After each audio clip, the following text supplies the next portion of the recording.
दोस्तों, नमस्कार। Tube channel में आपका हार्दिक स्वागत है। ओम सरस्वते नमः। दोस्तों, बसंत पंचमी मां सरस्वती को समर्पित यह दिन छात्रों और कला से जुड़े लोगों के लिए बहुत ज्यादा महत्वपूर्ण माना जाता है और यह दिन एक सुअवसर होता है माता सरस्वती को प्रसन्न करने का, क्योंकि बिना मां सरस्वती की कृपा के बुद्धि, ज्ञान और विद्या का आशीर्वाद नहीं मिलता।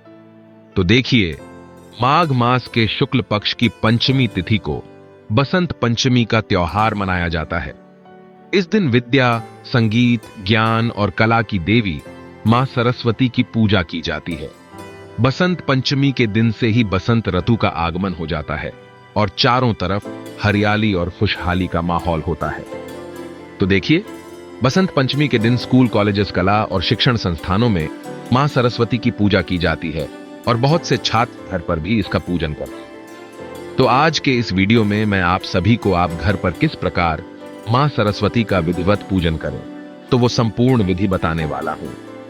तो देखिए, बसंत पंचमी के दिन सुबह सवेरे स्नान आदि से निवृत्त होकर स्वच्छ वस्त्र धारण करें और कोशिश करें पीले या सफेद रंग के वस्त्र पहने। और बसंत पंचमी पर रंगों का विशेष महत्व होता है, तो चाहे आप छोटी सी ही रंगोली बनाएं और नहीं बना सकते तो आप एक छोटा सा स्वास्तिक बनाकर भी पूजन कर सकते हैं। उसके ऊपर चौकी लगाकर, तो यहां पर मैंने रंगोली कलर्स, झपकी माला, अष्टदल कमल और पुस्तक बनाई है।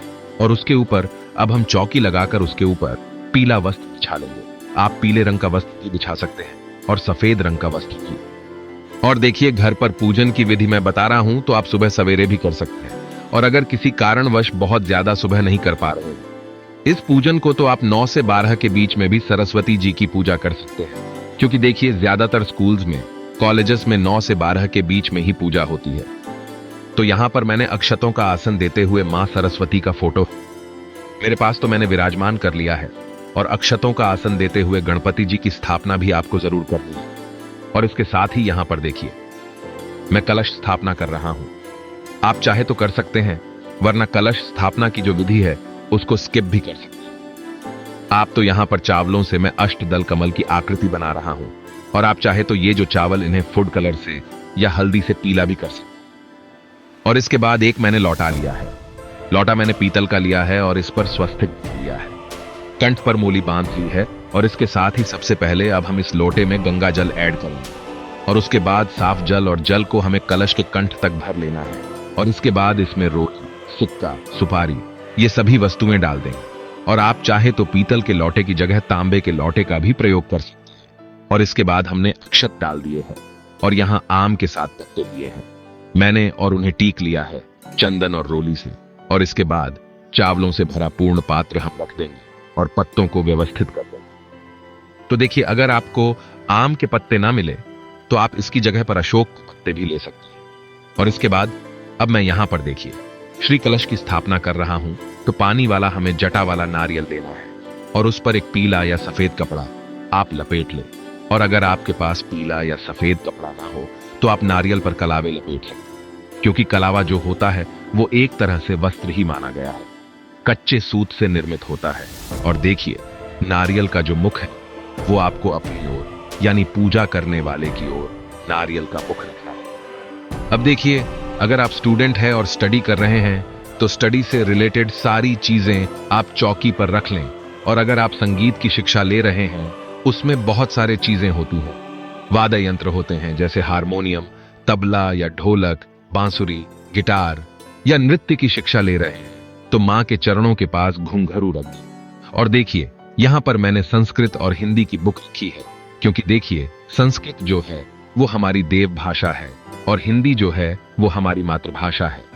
तो ये 2 बुक्स तो आप जरूर रखें। इसके अलावा आप जिस भी सब्जेक्ट में वीक है उसकी बुक आप रख लें और अपने पेन, पेंसिल या जो भी आप रखना चाहते हैं वो चीजें रख सकते हैं। और साथ में पूजा की जो चीजें होती हैं, जो हमारी आराधना को ईश्वर तक पहुंचाती है, जैसे घंटी, शंख, बांसुरी, इन चीजों को भी आप चौकी पर रख सकते हैं। अब देखिए, हमने दीपक प्रज्वलित कर लिया है और इसके बाद गंगा जल और फूल की सहायता से स्नान की भावना से सभी को हम जल का छींटा दे देंगे। और जिस प्रकार से स्नान के बाद वस्त्र पहने जाते हैं, ठीक उसी प्रकार से गणपति जी को हमने वस्त्र की भावना से कलावा अर्पित कर दिया है। और इसके बाद जनेऊ अर्पित कर दिया। देखिए, जनेऊ अगर आपके पास तो आप कलावे को भी 5 या 7 बार लपेटकर जनेऊ की भावना से गणपति जी को अर्पित कर सकते हैं। और इसके बाद मां सरस्वती को यहां पर पीली चुनरी मैं भेंट करूंगा। आप मां को पीली लाल किसी भी रंग की चुनरी भेंट कर सकते हैं। और अगर चुनरी ना हो तो आप वस्त्र की भावना से कलावा ही अर्पित कर दें। और देखिए, यहां पर मैं एक नई माला लेकर आया हूं मां सरस्वती के लिए, तो मैं वो अर्पित करूंगा। अब इसके बाद गणपति जी को, मां सरस्वती को, कलश देव को और विद्या से संबंधित सभी चीजों को, और मां के जो वाहन हैं हंसराज उन्हें, और मां के चारों हाथों में, 2 हाथों में तो वीणा होती है उस पर, और एक हाथ में स्वटीक माला होती है, और चौथे हाथ में वेद ग्रंथ होते हैं। तो सभी को हम चंदन, रोली, अक्षत समर्पित करते हुए टीका कर लेंगे। तो देखिए, बसंत पंचमी का जो दिन है वो इतना अधिक पावन होता है। शायद आप ये बात जानते होंगे कि श्री रामचंद्र जी बसंत पंचमी के दिन ही माता शबरी के आश्रम में गए थे, और बसंत पंचमी के दिन से शिक्षा का शुभारंभ करने से व्यक्ति बुद्धिमान और ज्ञानी और कला पारंगत बनता है। और आपने देखा भी होगा, कभी किसी चीजों की शिक्षा जब शुरू की जाती है तो हमेशा मां सरस्वती की पूजा की जाती है। तो बसंत पंचमी का जो दिन है वो सभी प्रकार के शुभ कार्यों के लिए बहुत उत्तम माना जाता है। अब इसके साथ ही मां को हम कुछ मोर पंख भेंट कर देंगे। आपके पास 1, 2, 3 जितने भी मोर पंख हों, आप मां को जरूर भेंट करें। अब इसके साथ ही गणपति जी को यहां पर लाल गुलाब का फूल और दूब घास के 21 तार का एक पुंज बनाकर मैं अर्पित कर रहा हूं। और जैसा कि मैंने बताया, मां सरस्वती को पीला और सफेद रंग अति प्रिय होता है, तो यहां पर सफेद, पीले जो भी पुष्प हो आपके पास, आप वो अर्पित करें मां को। और देखिए, शिक्षा से संबंधित जो भी वस्तुएं आपने चौकी पर रखी है, मां के चरणों के पास उनका भी आपको विधिवत पूजन करना है, क्योंकि इन सभी वस्तुओं में मां सरस्वती का वास है।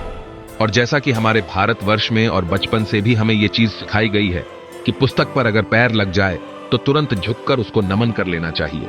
तो इस प्रकार से अब हम मां को कुछ श्रृंगार की सामग्री भेंट कर देंगे।